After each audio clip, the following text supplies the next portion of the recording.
sudah hitam, sudah dia buang. Nah itu alhamdulillah. Kedepannya gimana Bu? Ya kedepannya kami pengen semua pedagang kaki lima seperti ibu ini.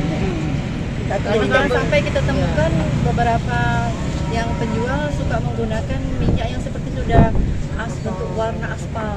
Nah itu kita berharap jangan sampai seperti itu Bu ya.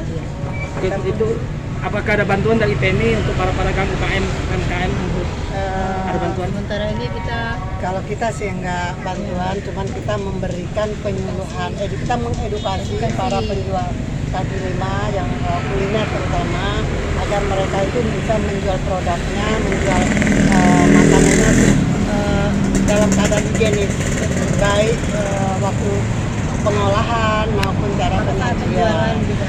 Dan kami dari IPMI itu akan memberikan bantuan, tapi berupa ilmu.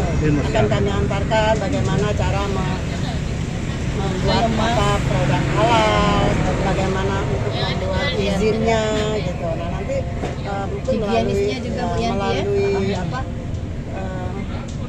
dinas-dinas terkait akan kita salurkan. Kegiatan ini yang berapa kali Bu dilaksanakan? Kalau kita tidak tentu Pak, jadi setiap divisi di IPMI itu punya kegiatan masing-masing. Kebetulan sekarang ini divisi UKM dan ekonomi kreatif, makanya kita perlu mengedukasi pedagang-pedagang kaki lima. Berapa UMKM Bu yang dibina oleh IPMI sampai sekarang? Sudah ratusan Pak. Ya kalau semua karena IPMI ini kita dari provinsi.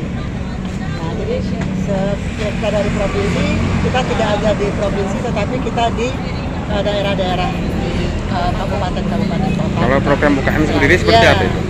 Barusan kita baru aja turun ke Batu Raja. Untuk kedepannya kegiatan IPMI Bu apa yang dari UMKM, divisi UMKM? Divisi UMKM banyak Pak. Kita akan memberikan pelatihan kepada pengrajin, kemudian kita bantu untuk memasarkan gitu. Jadi kita juga kami merapat juga dengan segala kegiatan yang diprogramkan oleh BPSPON. Ya. Jadi pengawasan sendiri dari UMKM untuk membina para UMKM itu gimana? Apa memberi pelatihan?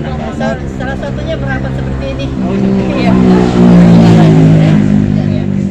Berarti dalam rangka penyuluhan aja, sosialisasi. ya, ini program kerja divisi.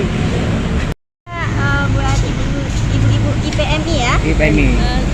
semakin maju ya, dan bisa membimbing lebih banyak lagi. lebih banyak lagi. Udah berapa lama usaha Bu? 4 atau 5 bulan 5 bulan ya? Sebelumnya usaha apa? di butik. Oh butik. Juga, jadi nggak cuma di keseharian. Ganta ya. Iya. Dengan ibu siapa? Risa. Rita. Ibu Rita. Owner ya? Bukan bawahan ownernya. Kerjaannya aja ya? Iya, kerjaannya aja.